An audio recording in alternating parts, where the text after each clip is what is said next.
Hi everyone, my name is Juana and you are watching Culture Diaries. Now today on the show, our guest is a visual and performance artist whose work has shown in galleries and museums around the globe.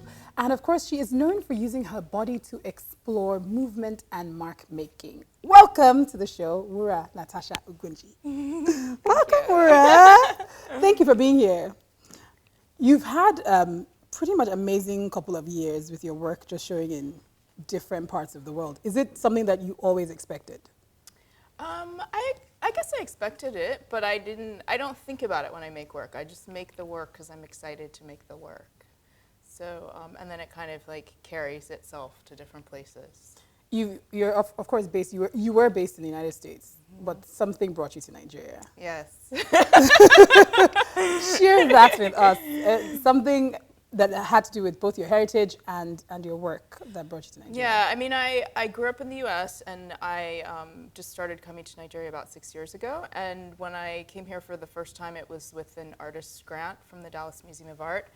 And I really had no expectations, but once I got here, I felt like, oh, I was just excited and I felt connected. And I did my first performance piece with Jalili Atiku invited me to do a performance piece. And so from there, I felt like I really needed to be here to make work. And it raised these new questions about my work. And I felt like Nigeria, since I had lived in the US, I really wanted to live here for, I don't know, another 40 years or so. Yeah, I was going to say, so what made you stay?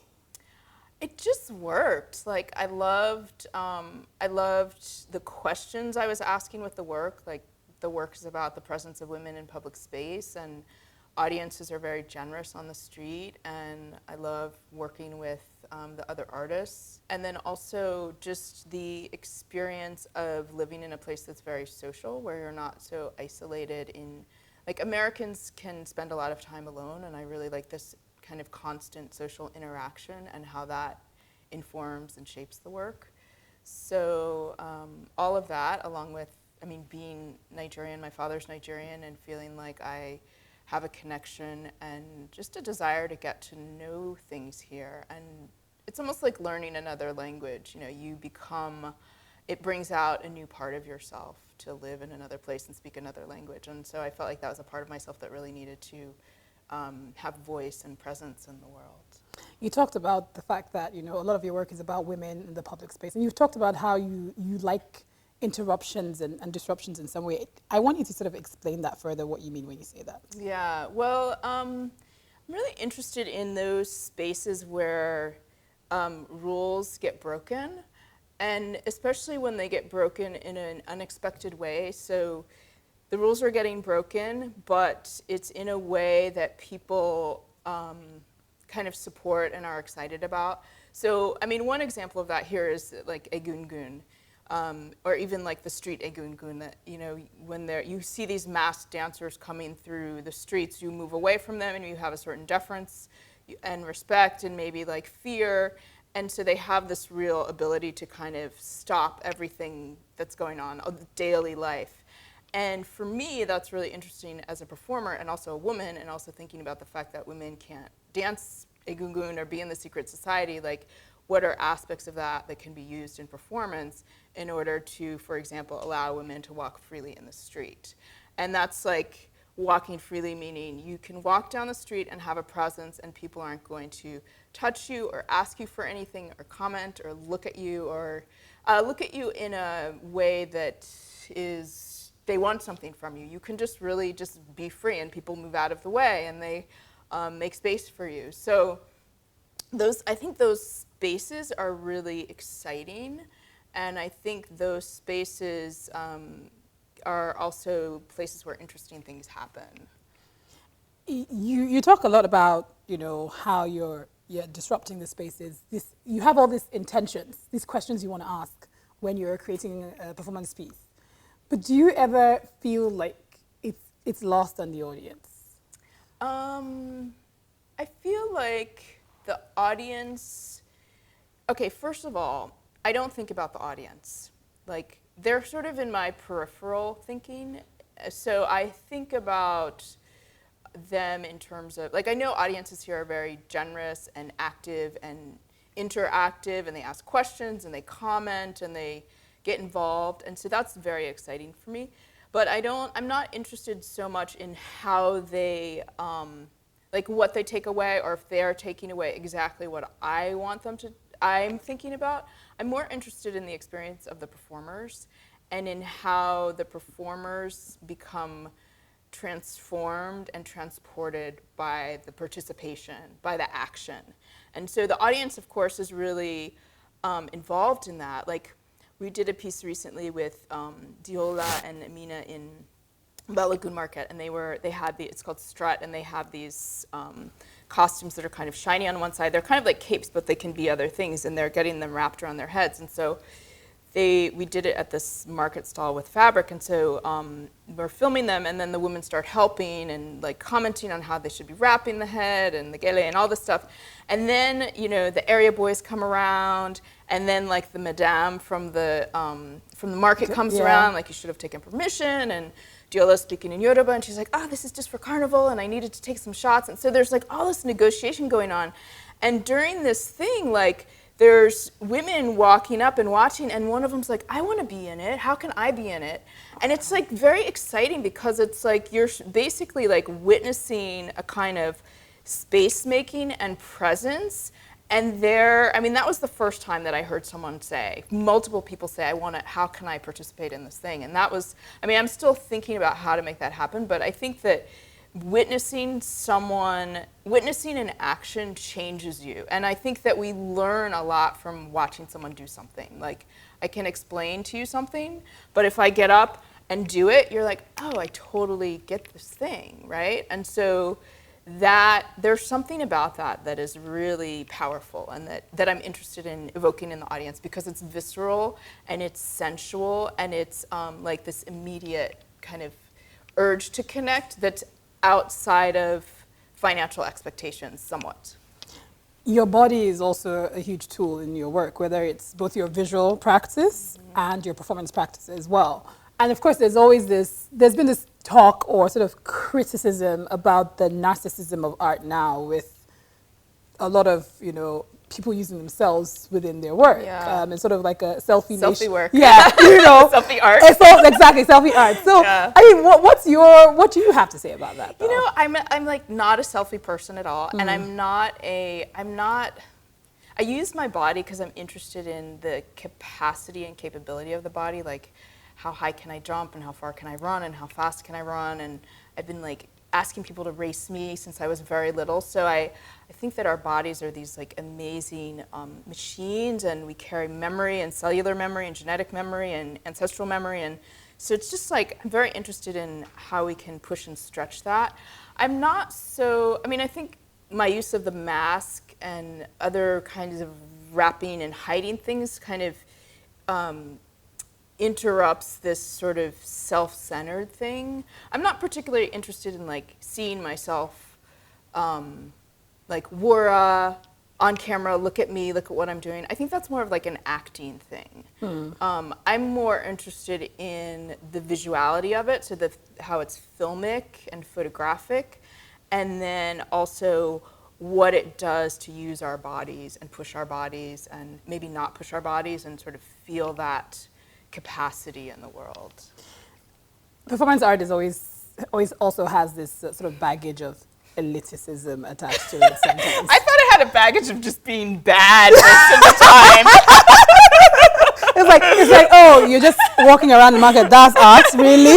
Like, my friend is like, I think it's all supposed to be bad. And occasionally you get something that's really good, and you're like, oh, yeah.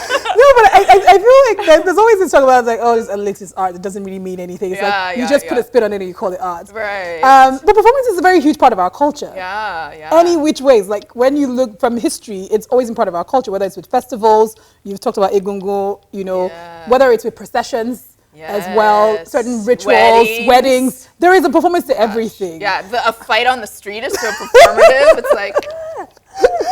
Well, so how do you look at it, and do you ever feel the need to defend it or to explain yourself, or do people constantly try to get you to explain what it is you're doing? Well, people are always, when I say performance art, they're like, oh, you dance. And I'm like, no. Oh, you are in theater? No. Oh, you sing? No. So I have to explain it in that way, that it's really about like using your body as a primary material.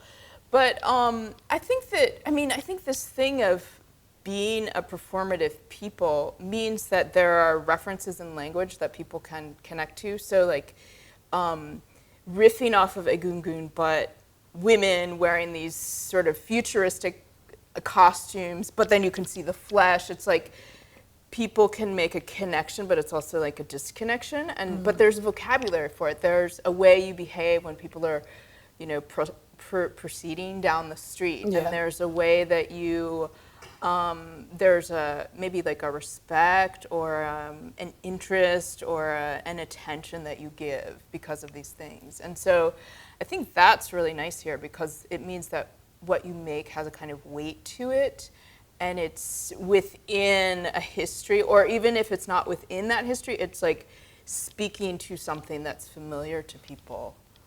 I know you've also taught at schools here as well. You've been a teacher, visiting lecturer at some point. Yeah. And there are people that would see you as a privileged artist. You're like, okay, you grew up in America, you studied there, you did your MFA as well. You have all these residencies, get all these grants and all these sorts of things. I just sit at home and they come to me. Exactly, just sit at home and you Do just try to do nothing, and like and the money comes to just create stuff. So yeah, there are people who would sort of side eye you every now and again. I want names.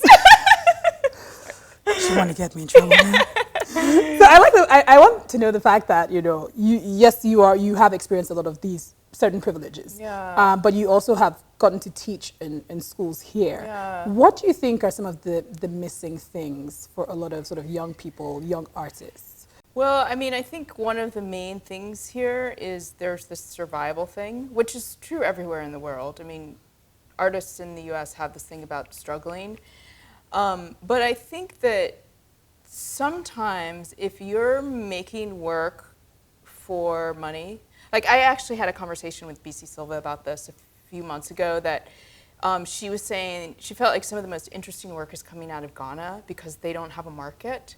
And I was like, oh, that's fascinating. Like to think that Nigeria, because we have money and because people buy work, it means the work is of poor quality. Because it's dictated by the market. It's dictated by the market, right? And so it's like someone sees something like, oh, I like that. Can you make that? And you're like, okay, I'll make it. And then they pay you whatever. And you're like, okay, I'm going to keep making this. Because when you make that, they're like, oh, what is this now? You know, who do you think you are? And so people are seeing, I mean, we see it. You can probably name 10 artists, probably less, that are making work that's like cutting edge and different and that isn't like a repetition of... of a repetition, you know?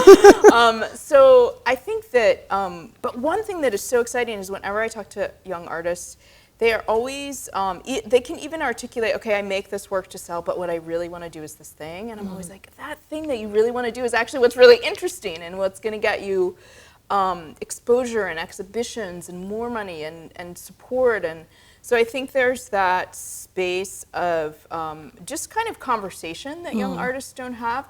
And then also this ethic of that artists need to experiment, which I think runs in contrast to our hierarchical society, which is like, yes, ma, yes, sir, okay, I'm gonna do this as you say. It's like, that you can't be an artist if you're like following someone's rules all the time. That's a total problem. That's you artists are question things and speak against things and try things differently and do really weird things and are rejects, and that's what makes what we do so critical, because we look at it in a different way, and we're like scientists. We observe and study, and then we bring something new and we discover things, and that I think is what's missing, but also like brewing here. But so what, you know, just you looking at the space as well, what are some of the things that you feel like young artists are not taking advantage of? It's easy to think that the grass is greener, and I think that it's always been very ironic to me that Nigerians have to be innovative and experimental, like in our lives in general, like from food to water and electricity and getting to a place, like there's so much like innovation and within our daily hustle, lives. yeah. And yet I think that doesn't always enter the space of art making.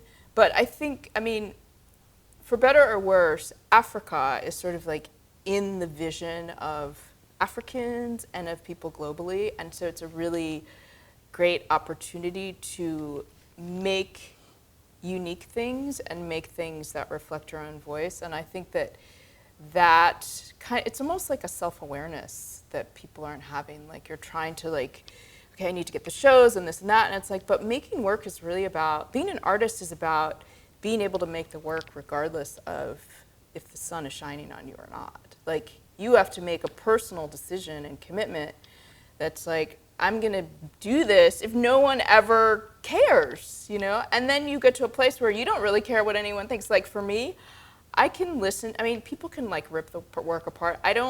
It doesn't have a personal effect on me, and it doesn't change me making the work. It might affect my questions, or I might say, oh yeah, that makes sense, or, you know, adjust some things, but I don't really care. I don't care. How much of the work is also being able to contextualize and sort of speak about it as well? I think that's important. I mean, communication is important. Like if someone says, I want to show your work, like it's nice if you can write a clear bio and a statement and you can label your things properly. And I mean, these are like basic educational things that we are missing in this system, but it also means that people need to figure it out on their own, which ends up being a great gift. Do you think because there's also a sort of cultural thing where a lot of the people who go to art school were sort of seen as rejects who couldn't get into university? I know, it's so crazy. That's a weird thing here. Yeah. Like, I'm an artist because I couldn't get into engineering, so I have to do this thing I hate, which is like... So I was wondering what your take on that is and how that affects the approach to art anyway. It's very few people who actually went in to study art that wanted to do it. So a lot of people, it was like, oh, I couldn't make the cutoff mark for engineering, as you said. Yeah. So, you know, just go to the Polytechnic and do an art degree in the meantime. Well, I mean, I think that life requires bravery and choices and decisions, and frankly, if you're doing something that you don't enjoy doing, that's on you. And I don't think that a person who hates making art but is making art as a hustle, like, they should suffer. They shouldn't be doing that. I mean, they shouldn't be famous. They shouldn't get exhibitions. Like, you can't do something that requires integrity and do it without integrity and expect to get honor and praise and respect. Like, no, I don't think that's okay. Like, a bad driver shouldn't be driving a taxi. Well, everyone's gonna hate you after this. But it's true. Like, if you want to do something, if you want to do it, you have to commit to it. And I mean, your personal truth as an artist is like the most important thing, and your integrity. And if you're making something that doesn't have integrity, then that's not acceptable. But this conversation about integrity and honesty and being truthful, are these, to a certain degree, are they not luxurious terms? Well, I don't know. I mean, this reminds me of is it Zadie Smith? Okay, yes. I'm reading her book, Springtime. And Springtime, there's a line in there that basically says that, like, wealthy people are the only ones who have morals, because they can have morals, they can have morality, and the rest of us have to, like, basically survive. And so it's like a luxury to have morality. And I feel like that's interesting, and that sort of, like, is getting at what you're asking. Yeah. But I also feel like, you know, like, we have choices, and at some point you have to make a choice, and you have to stand for something that you believe in. Otherwise, you're, like, sleeping all day. And, like, why would you do that if you want to be alive? You know, like, the world is incredible. So I think at some point you have to, it's like, so what? You know? Like, we all have experiences that affect us that mean we have privilege or we don't have privilege, or we have something that someone else desperately wants, you know? Like, for example, many African Americans want a connection to Africa and family, and here it's like you can't escape that. So you have to really take what you have and then do what you want to do. And at some point, it's like, no one cares about all that stuff. Like, you have to decide to do what you love. What's your relationship with curators like? It's fine. Right, you didn't say that was like a straight That was face. like a trickery question. You didn't, because I remember reading, I think I read a Facebook post of yours, and you were talking about how sometimes you have curators who oversimplify work or categorize work, and sometimes this actually works against the artists themselves in terms of freedom of expression or the kinds of work they're trying to create. I mean, I think the curators should be held to a standard, and like, I really don't like having, I mean, I've been invited to be in shows where I've just said no. Like, my work is not about craft, it's not about like women's domesticity, it's not about like being like an African woman artist. I mean, it's all this stuff that I feel like is really lazy, and I think that as artists, we're not lazy. You know, we do research, we read things, and we talk about things, and we figure out things, and we, you know, work on like self-love and our relationship. Like, all this stuff is like the backdrop to how we move in the world and create. And I think it's incredibly lazy for a curator to say, I want to do a show about the strong African woman who's getting through her struggle. I mean, what the hell? Like, what does that mean? What does that mean? And what are you talking about? And when you say Africa, who are you talking about? You know? So I think that curators, I mean, anyone can call themselves a curator, as we see. But shots fired. But you know, like, you have to like do work and engage and like read about art and go see art and figure out what kind of art you like. And I mean, curating is a kind of making, and that's, I mean, that should be an honorable, brave endeavor.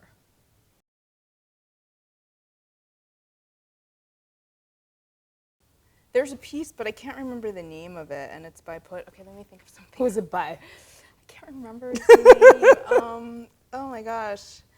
I feel a lot of pressure. You know, I think the reason I'm struggling with that question is because I used to feel that way a lot. Like, oh, I wish I had thought of that. I wish I had made that. And now I feel like when I have that feeling of like, oh my God, that's so brilliant, I just appreciate it. Okay. And I also know like that's not the way I do things. Mm-hmm. And so like my drawing teacher would say, you need to learn to draw more like yourself, which totally confused me at first, but she was really saying like you need to find your specific voice and language and line and use of space and presence. And I think that, so I think when I see pieces, like there are pieces that I really love, but I'm also like, I want to do it, I want to make something that's genuinely coming from me and through me. Mm.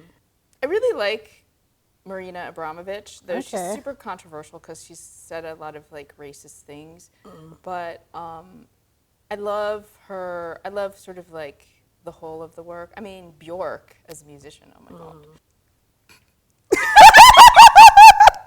Cacao. Where? It was like, really? Why? You know what? I'd be cacao. I just love it. The fruit is so good. It's like, it's just great, and the texture, and then it's like, this is such a weird way to answer this question. Yeah, I'm just like, but then chocolate comes from it, which I love. Exactly. I was like, you know, is that weird? It is. It's horrible, goofy. Goofy? I agree with that, actually. You are quite goofy. Oh, I'd like to be like a singer, like a really good singer. But can you sing, though? No. This Oshun Iyamaya remix. Okay, that I wasn't a singer. I mean, I realized you could do that without having a good voice. Like, you can be a punk rock singer. Not every good singer has a voice, and you could take lessons. That is so unfair to punk musicians. Love everything. Love yourself. Just be in it. Okay. Enjoy. Oh, of course. I mean, things that help us think differently about ourselves and the world, transform things. So most definitely. I mean, I think to be a great artist means that's what you do. And I don't mean like, I mean, people think of change in different ways, but like a small thing can change someone. Like when I look at the work of Ana Mendieta, who didn't live very long, like I feel like she really shifted my thinking and my showed me what was possible. I mean, I think great art shows you what's possible. Great stories too. You're like, oh, I didn't know you could do that, or I didn't know you could use language in that way, or I didn't know you could, someone could appear that way, or a man could do that, or a woman could do that, or people could love in that way. I mean, that's like the good stuff of life, really. Oh, this curator, she said that my work had gravitas. Ooh. And I didn't know what that was. But I was like, ooh. So did you have to go to dictionaries to like check it out and stuff? Yeah, and I really like that, like that you make something that has like weight in the world. And that was like maybe, I don't know, 8 years ago, and I really needed to hear that, and it just felt like, wow, thank you. That's good. Thank you, Wura. Hope you had fun. Woo-hoo. Yeah, it's great. Thank you so much for coming on the show. Thank you. It's great being here. Unfortunately, we have come to the end of the show. I know, a great conversation ends so quickly. Big thank you, of course, to our guest, Wura-Natasha Ogunji, for just giving us so much like magic and fairy dust on the show today. Also, big massive shout out goes to Sauce Productions for letting us use their wonderful studio. Don't forget, if you did enjoy the show, make sure you like it, make sure you subscribe, make sure you share as well with everyone you know. All the information you need to know will be at the bottom of the screen, scrolling down right now. Don't forget, art is life. You all have a wonderful day. Bye.